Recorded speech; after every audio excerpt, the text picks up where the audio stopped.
건축 예정지가 농지인 토지에 건축을 하기 위해서는 건축 인허가 과정에서 농지 전용비를 반드시 납부하시게 되는데요. 며칠 전에 저한테 상담받으신 건축주님은 상담 후에 수천만 원 벌었다라고 하시면서 엄청 좋아하시면서 귀가하셨는데요.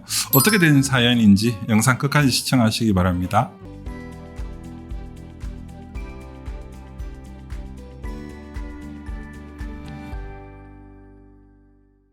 안녕하세요. 로하스홈스 팀장입니다. 얼마 전에 제가 원주 지역에 현장 상담을 갔다가 건축주와 상담 과정 중에 농지 전용비에 관한 설명을 드렸었는데요. 이 건축주님은 6개월 전에 지목 상태가 전인 농지를 매입하셔서 건축 계획 중이라면서 저한테 건축 상담을 요청하셔서 현장에서 만나 땅을 확인한 후에 좀 더 자세한 상담을 위해서 커피숍에 가서 농지 전용비를 계산해 드렸는데요. 주거지역인 땅이어서인지 한 150여 평 농지의 전용비를 계산해 보니까 2,400여만 원이 넘더라고요. 그래서 좀 더 자세히 확인해 보니까 이분은 엄청난 비용의 농지 전용비를 전혀 내지 않고도 건축 허가를 득할 수 있다라는 새로운 사실에 집에 가실 때까지 싱글벙글 하시면서 가셨습니다. 우선 과거 영상을 통해서도 언급드린 바 있지만 농지 전용비를 계산하기 위해서는 내 땅의 공시지가를 아셔야 된다라고 말씀드렸죠. 농지 전용비는 공시지가의 30% 곱하기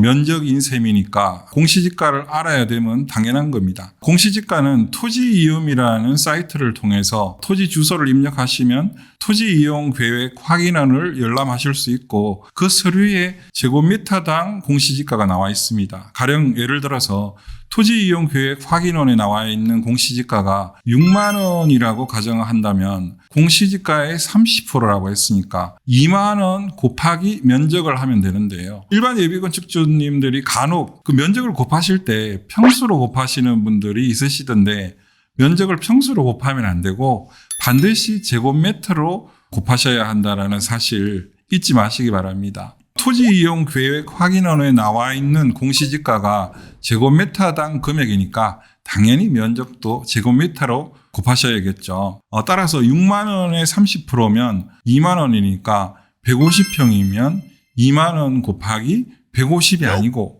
2만 원 곱하기 495 하면 990만 원이 전용비가 되는 셈입니다. 단 공시지가의 30%가 5만 원을 초과할 경우 맥스 5만 원으로 인정한다는 제한이 있거든요.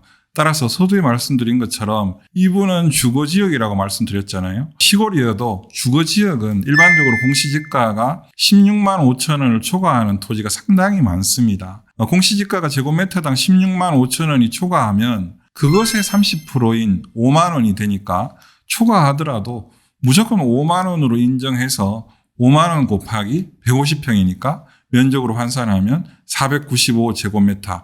따라서 5만 원 곱하기 495 하면 2,475만 원으로 2,400만 원이 넘었던 겁니다. 그런데 지목 상태가 답이나 전으로 되어 있는 토지, 다시 말해서 농지임에도 불구하고 서두에 말씀드린 것처럼 2,400여만 원이 넘는 전용비를 내지 않아도 되는 땅이 있는데요. 결론적으로는 그런 토지는 반드시 주거지역의 땅이어야 하며 특히 1981년 7월 29일을 기준으로 그 이전부터 주거지역이었다면 전용비가 전혀 발생하지 않는 것입니다. 이미 전용된 것으로 보기 때문입니다. 다만 그 이후 지정된 주거지역은 전용비는 내되 농지 전용 절차는 생략해 주기도 하니까요.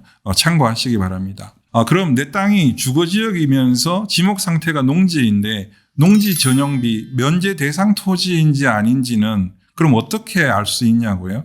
지금까지 제가 알려드린 토지에 부합한다고 판단되시면 지자체의 농정과나 농지과 등에 전화하셔서 내 땅 주소를 알려주시면 언제부터 주거지역으로 변경되었는지를 확인해 보시면 됩니다. 다시 말씀드리지만 제가 말씀드린 기준에 부합한다 하더라도 건축주님들이 판단하지 마시고 반드시 지자체에 문의하셔서 정확하게 확인해 보는 센스 잊지 마시기 바랍니다. 오늘 제가 준비한 영상은 여기까지입니다. 오늘 영상이 도움이 되셨다면 구독과 좋아요, 알림 설정까지 부탁드립니다.